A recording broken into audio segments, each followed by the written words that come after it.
My name is Arnold Jacobsen. I'm 70 years old, and I want to tell you my story. When I was young, we went to Sunday school. We didn't have a vehicle. We used to walk. Me and my sister and my brother, we walked about 2 kilometers every Sunday morning. We then moved up to Vryheid.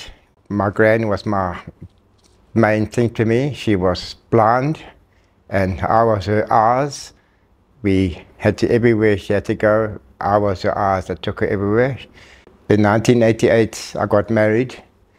The children started growing up, and Deborah was coming to youth and to church on Sundays, which I was outside in the carport and never ever came in because the devil was on my shoulder trying to push me back the whole time. But I was so eager to go in, but he just couldn't let me go. It was like I was chained.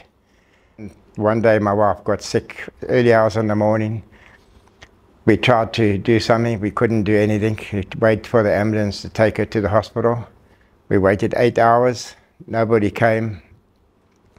Then she got her to the hospital, and then they moved her to another hospital, and 2 hours later she was gone. That time it was such a shock. It's so sudden, I wasn't sure what was happening. I asked God on my knees to help me. He did.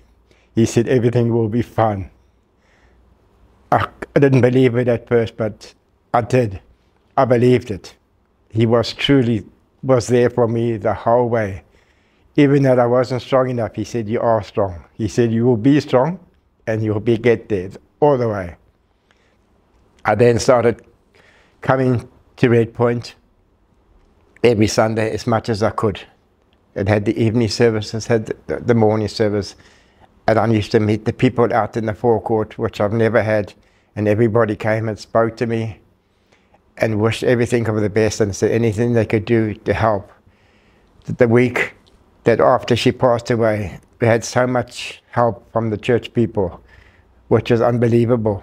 I thank God for that. It was a calling where they asked me to come and help. Do I need to volunteer?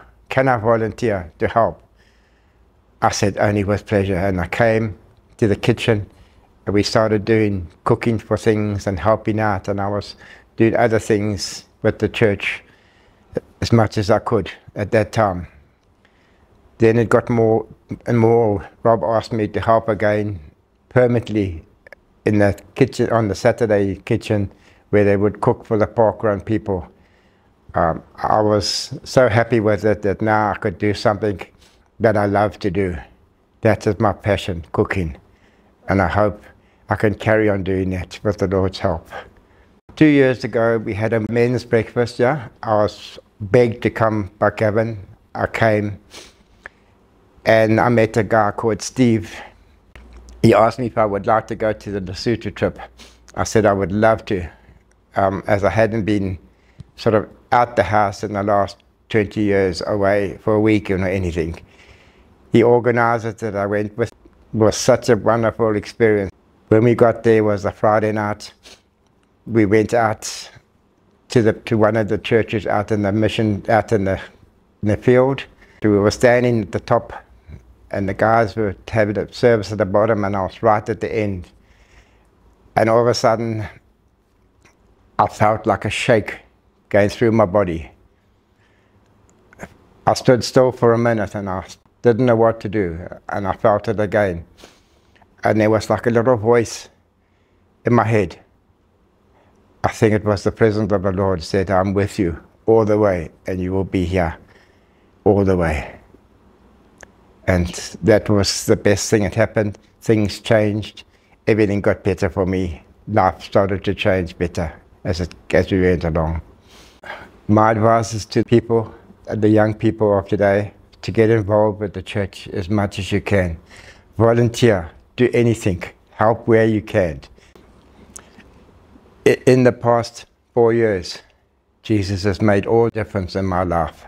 Wonderful difference. It's impossible to think how he works.